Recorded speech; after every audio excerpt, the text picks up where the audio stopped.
विजय, अरे काका तू कधी आलास इथं? तू अपूर्वाच्या घरी होतास तेव्हा? हा, अरे म्हणजे आता तू मनानं अपूर्वाच्या घरात होतास का नाही तेव्हा? तसं होय. काय रे, काय झालं? अपूर्वाची आठवण येते, भेट झाली नाही का? मला काही कळतच नाहीये. गेल्यापासून एक फोन नाही. याला काय अर्थ आहे? सकाळी मी फोन केला तर तेव्हा कट केला, आता फोन करतोय तर फोन बंद लागतोय. म्हणजे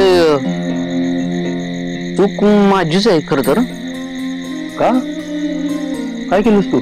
काय माती खाल्लीस काय? अपूर्वांच्या मोबाईलचा चार्जर मी लपवून ठेवला होता. हा, म्हणजे तो देण्याच्या निमित्तानं तुला अपूर्वाला भेटायला जाता येईल म्हणून. हा, पण चार्जर द्यायला गेला असशील की? गेलो होतो की. मग चार्जर लपवून ठेवलास म्हणून अपूर्वा भांडली का काय तुझ्याशी? नाही, म्हणजे अपूर्वांची गाठच पडली नाही माझी. म्हणजे मी चार्जर द्यायला म्हणून गेलो तेव्हा अपूर्वा त्यांच्या आई बरोबर कुठेतरी बाहेर गेल्या होत्या. मला अंकुशन काकू भेटल्या. मी विचारलं त्यांना कुठं गेल्यात त्या म्हणून, तर दोघांनाही माहित नव्हतं आणि खरंच माहिती नव्हतं. असं कसं काय होईल? हे जरा गंभीर आहे की. विजय, तुझ्या डोक्यात पण तेच या लागले जे माझ्या डोक्यात होते? होय. पृथ्वीराजानं संयोगितेला पळवून आणलं, अर्जुनानं सुभद्रेला पळवून आणलं. मग काय म्हणतोयस? जाऊ? आता पर्याय नाही विजय, घुसायला पाहिजेच. तू पण चल की बरोबर.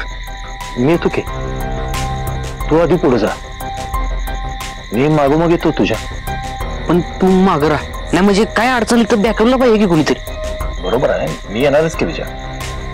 पण कसं आहे, हे बघ, त्या करमरकरासनी कळायला पाहिजे की आपल्या जावई म्हणजे काय चीज आहे. आणि महत्वाचं म्हणजे अपूर्वाचा विचार कर. आपल्याला न्यायला, आपल्याला सोडवायला नवरा एकटा वाघासारखा आला, हे कळल्यावर तिला कसं वाटेल? होय. बाकी तुला जे काही लागेल ते करायला मी आहेच.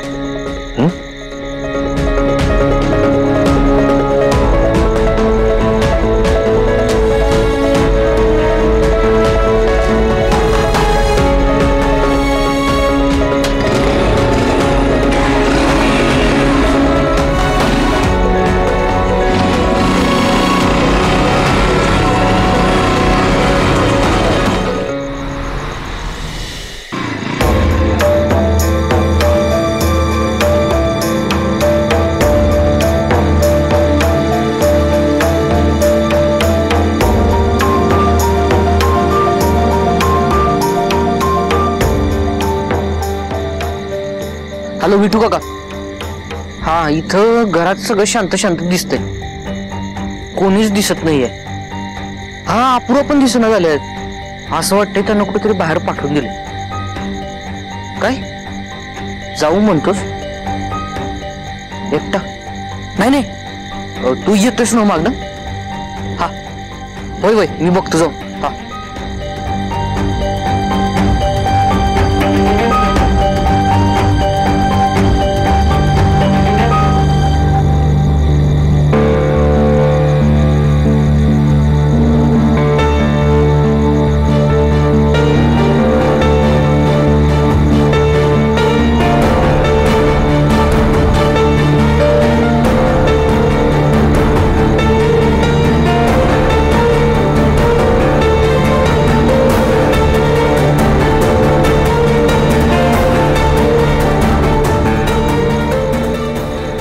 नाही नाही, अहो एकदा सांगितलं ना, काम संपवून टाका.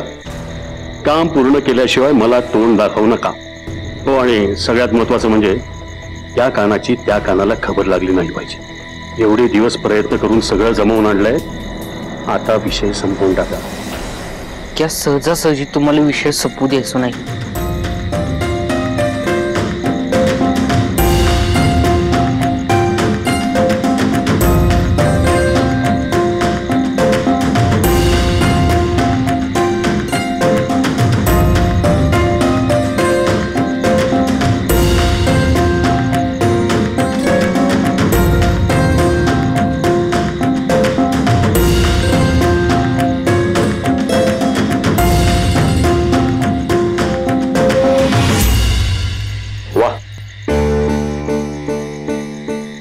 काय सगळं ठीक आहे ना? ठीक आहे सगळं. आधी अपूर्व ऐकायला तयार नव्हती. खूप कन्व्हिन्स करायला लागले तिला. मग शेवटी फोर्स केल्यावर तयार झाली ती ते करायला.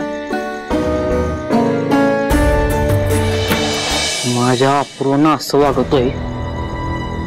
नाही नाही, इथं थांबून काय व्हायचं नाही. तर जे काय ते समोर समोर विचारलं पाहिजे. वा वा वा, श्रीखंडपुरी. हे सगळं नक्की काकूने बनवलं असणार, हो ना? अगं, तू इतक्या दिवसांनी आलीस ना घरी, म्हणूनच तुझ्यासाठी केली. थँक्यू सो मच काकू. अपूर्व, दुपारी तू आईचं ऐकत नव्हतीस, म्हणजे तुला खूप कन्व्हिन्स करायला लागलं होतं असं कानावर आलं. खरंय का? आई काय हे? हो काका, आई ऐकतच नव्हती माझं. आईच्या मनात अख्खं दुकानच खरेदी करायचं होतं की काय माहित नाही.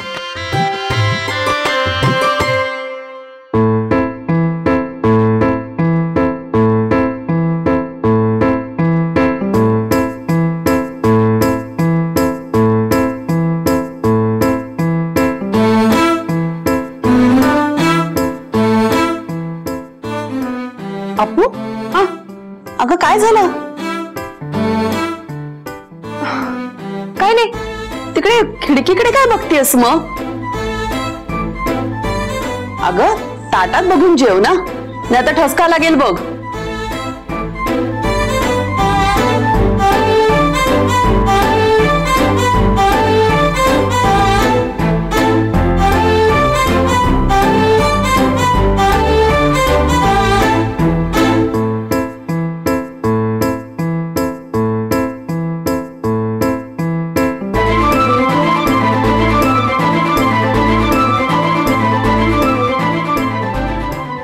अपूर्वा, हा आमच्या जावई बापूंबद्दल काही सांगितलंच नाहीस की ग तू?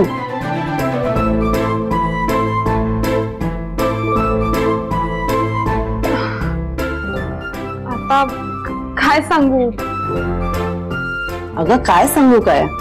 ते कसे आहेत, त्यांचा स्वभाव कसा आहे? तापट आहेत का शांत आहेत? अगं लाजतेस काय?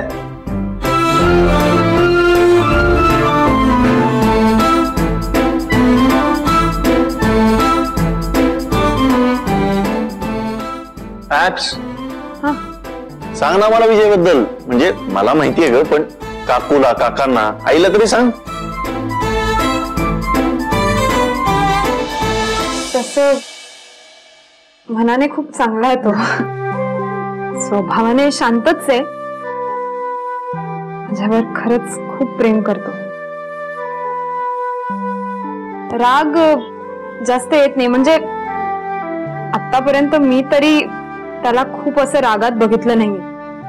सगळं सहन करू शकतो, पण स्वतःचा किंवा आपल्या माणसांचा अपमान सहन करू शकत नाही.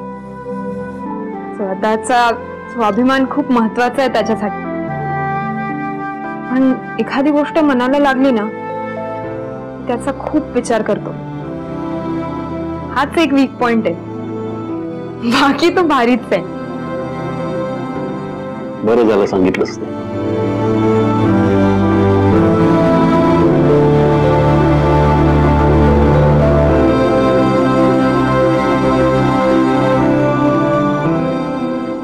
अगं काय झालं अपूर्वा?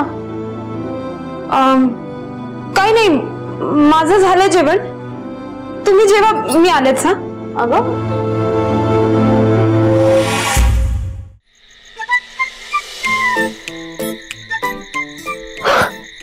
असा न भेटता का निघालास? आणि तुला खुणावत होते ना की खिडकीत नको थांबू, समोरच्या दारानी आहे. मग कुणी बघितलं असतं ना तर परत इथेही सगळ्यांनी चिडवलं असतं. पण समोरच्या दाराने जरी आलो असतो तरी हेच झालं असतं की. नाही म्हणजे सगळे हेच म्हणले असतं ना का की बघा जावई बापू एवढं रात्रीच आली भेटायला आपल्या बायकोला, 5 मिनिटं करमत नाही, नाही का? मी दुपारी पण आलो होतो तुम्हाला भेटायला म्हणून. करेक्ट. पण त्यात काय एवढं खोटं काय त्यात? अहो खोटं म्हणजे खोटं काहीच नाही त्यात, खरंच आहे. पण मग मला एक सांगा, तुम्ही कसं काय राहता? कसं काय म्हणजे? 1 मिनिट गेलं नाहीये तुझ्या आठवणीशिवाय. बरं त्यात माझा फोन बंद पडला. म्हटलं चला फोन चार्ज करूया, तर चार्जरही सापडत नव्हता. म्हटलं चला या निमित्ताने तरी तुझी भेट होईल. आणि कसलं काय, तू दुपारी चार्जर घेऊन आलास घरी. आणि बरं आलासही तेव्हा जेव्हा मी घरी नव्हते. मला तेव्हा काही बोलताही येईना. त्याला काय म्हणतात माहितीये? काय? स्वतःच्या पायावर धोंडा मारून गेलं दोघांनी.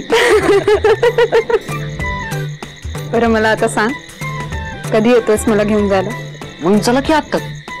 मी तुम्हाला आता न्यायला म्हणून आलो होतो, आणि तुम्हाला न्यायला आलोय म्हणून विठू काका आला नाही माझ्या बरोबर. विठू काका? हा, ते तर मला दुपारी मार्केटमध्ये भेटले होते. तुला माहितीये आम्ही एकत्र कॉफी पण घेतली. डोक्यावर टाकलं की त्याने मला. हा, मला काय काय म्हणत होता तू आता, मी हाय तुझ्या माग, तू घुस करत असं पण म्हणला. अक्का पण का नाही? बरं मी आईला आधीच सांगितलंय मी उद्या जाईन म्हणून. येतोस ना मला घेऊन जायला? म्हणजे काय? अपूर्वा, ए अपूर्वा. विजय तुझा आता. हा कुणी येईल, जा पटकन. जाऊ म्हणतो. विजय काय करतोयस? कोणीतरी बघेल. बघू दे की. अरे असं काय करतोयस? हे बघ सगळे पुन्हा छळतील मला. हा सहन कर की थोडं. विजय असं काय करतोय, सोड ना मला. येत कुठे चाललंय? बसलीत नव्हती इथं. हो कुठे होती? हा इथं थोडं. कशी मग जाऊ का नाही? जा ना.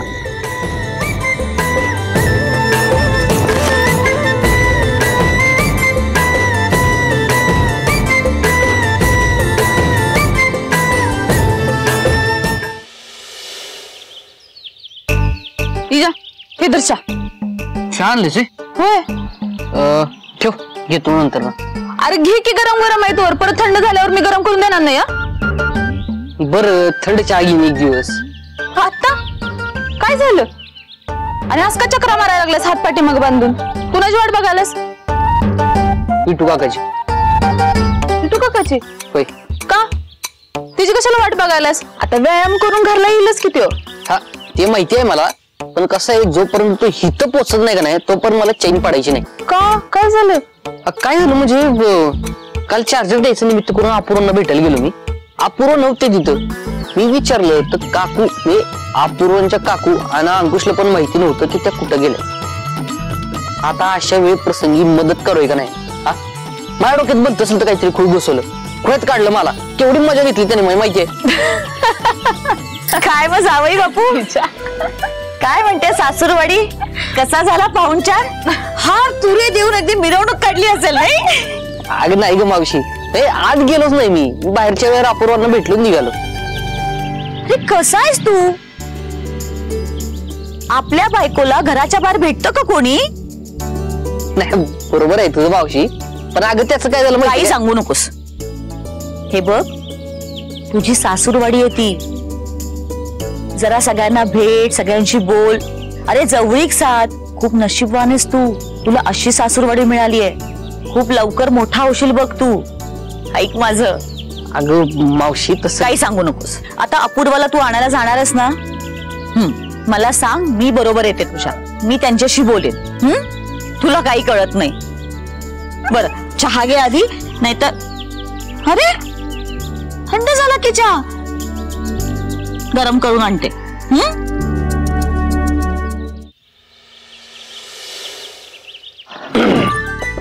या. बरं झालं काका तू आत्ता वेळेवर आलास. नाही तर काय तुला गाठायला म्हणून मी तुझ्या रोजच्या पायीच्या वाटेने उलटा निघणार होतो. का रे काल काय झालं विजया? त्या भाऊसाहेबांनी अपूर्वाला डांबून ठेवलं नाही ना?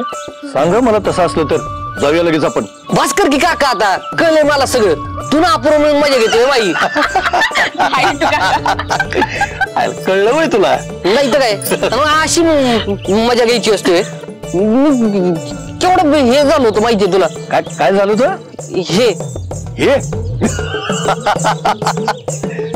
विजयराव तुमच्या लक्षात येत नाही. तुमचं हे व्हावं म्हणून आम्ही ते केलं होतं. हा जो लग्नानंतरचा थोडा काळ आहे की नाही तुमच्या आयुष्यातला सगळ्यात भारी काळ आहे. ह्याची मजा घ्या, एन्जॉय करा. अपूर्वा 2 दिवस माहेरी गेल्या म्हणून बुचकळ्यात पडू नका, तोंड पाडून बसू नका.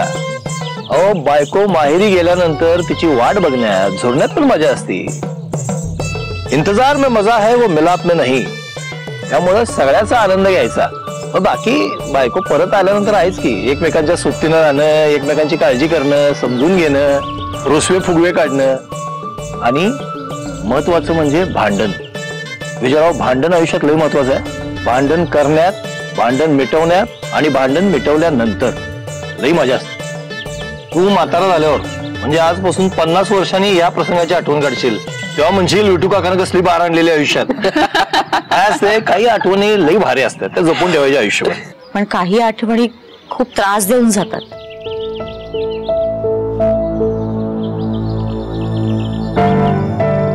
रेखे अंघोळीला पाणी गरम कर आणि चहा दे मला पण.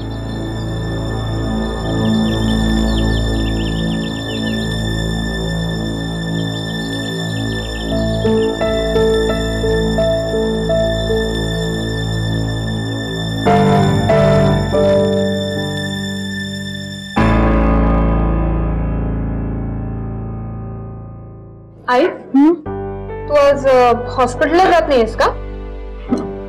खरं सांगू आज हॉस्पिटलला जायची अजिबात इच्छाच नाहीये ग. इथं घरी बसून तुझ्याशी खूप गप्पा माराव्याशा वाटते. तू आज जाणार आहेस ना? हो ना, मला पण अगदी असंच वाटतंय.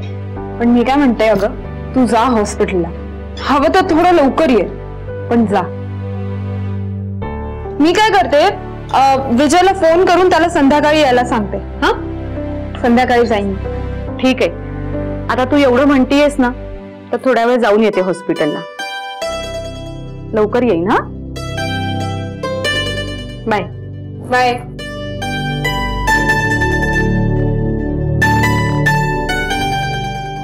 अपू मी पण जरा आले. 1-2 मिनिटात येते. काकू काय झालं? थांब ना जरा. का ग? नाही बोलायचं होतं तुझ्याशी. बोल ना मग.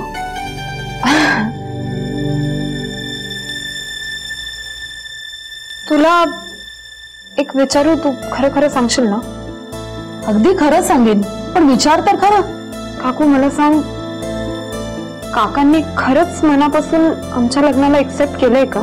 जे त्यांच्या मनात आमच्याबद्दलचा राग गेलाय ना, असं आहे ना, काकांना बघून त्यांच्या मनात काय चाललंय ते कळतच नाही ग. तुला तरी कसं कळणार ग? इतकी वर्ष त्यांच्याबरोबर संसार करून मला त्यांच्या मनाचा ठाव लागलेला नाही अजून. मी खूप प्रयत्न करते ग त्यांच्या मनातलं सगळं काढून घेण्याचा, पण ते माझ्याशी जास्त बोलतच नाहीत. मी त्यांच्याशी काही बोलायला गेले ना तर अगदी मोजकच बोलतात. मला तर कधी कधी वाटतं त्यांच्या मनातलं त्यांना कुणाला कळूच द्यायचं नसतं. नाही तसा स्वभावच आहे काकांचा, माहितीये मला. पण मी काय म्हणते, काकांनी तुझ्याशी कधीही माझ्याबद्दल किंवा विजयबद्दल काही म्हटलंय का? म्हणजे आमच्याबद्दल काही बोललंय का तुझ्याशी? मला का असं वाटतंय की वरवर त्यांनी कितीही दाखवलं तरी मनात अजूनही त्यांच्या राग आहे. नाही ग, तसं काही नसेल.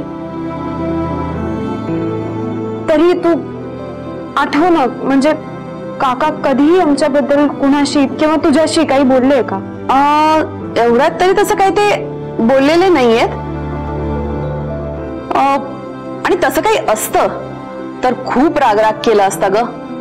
अगं ज्या वेळेला तू घर सोडून गेलीस ना त्यावेळेला उठता बसता नुसतं तुझंच नाव राग राग करायचे बघ.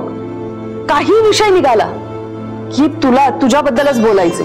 आणि आता असं काही जाणवत नाहीये. मला असं वाटतं कदाचित वयामुळे आणि इतका वेळ गेल्यामुळे आपल्या माणसांवरचा राग जातो ग.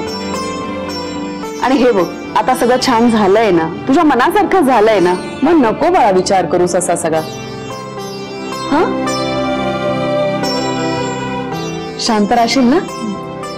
आले, 2 मिनिटात येते. हा,